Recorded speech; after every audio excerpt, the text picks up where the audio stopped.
Continuing from the last video, if I don't have a full frame camera, does this still affect me? Well, we've got an A4 print here. Now, our observations hold good, we think, for cameras with 12 to 24 megapixel sensors also, particularly when printing A4, which is 8.5 by 11 inch US or smaller, because you have less room to accommodate your captured pixels within the physical size of the print. If you use every available genuine pixel from your digital camera, you're likely to produce a more accurate and detailed photographic inkjet print with genuine tones, sharpness, contrast and detail. This observation holds true for a wide range of digital camera types and print sizes. All you need is a simple bit of maths and a rethink of your document resolution prior to printing. And for high-end inkjet printing, abandon the idea that everything you print has to be resampled at 300 pixels per inch. Now, we've created a simple mini spreadsheet for you to follow, which can be downloaded from the link below this video. Let's have a look at the spreadsheet. We've got the print sizes across the top here. Now, we talk about A4, which in US sizes is 8.5 by 11.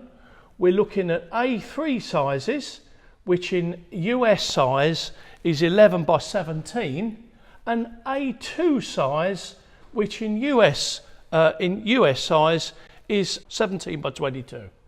Now on this side we've got 12 megapixel camera, 16 megapixel, 24, 36, and for high-end digital backs we've included 50 megapixels.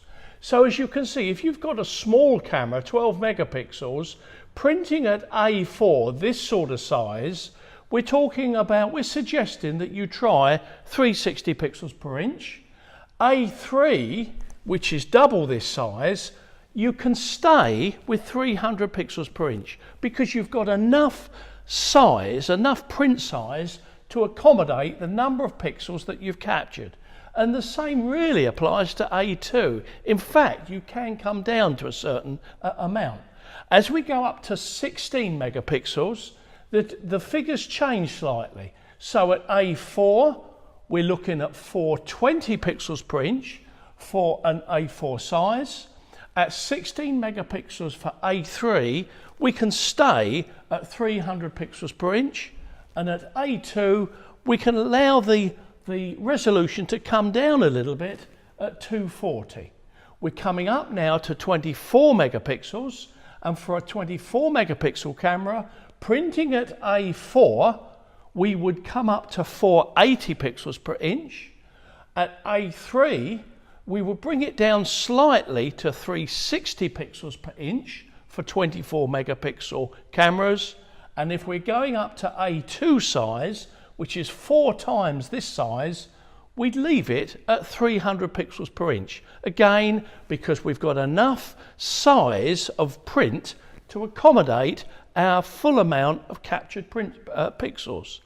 Now we go on to a full frame DSLR, which is 36 megapixels.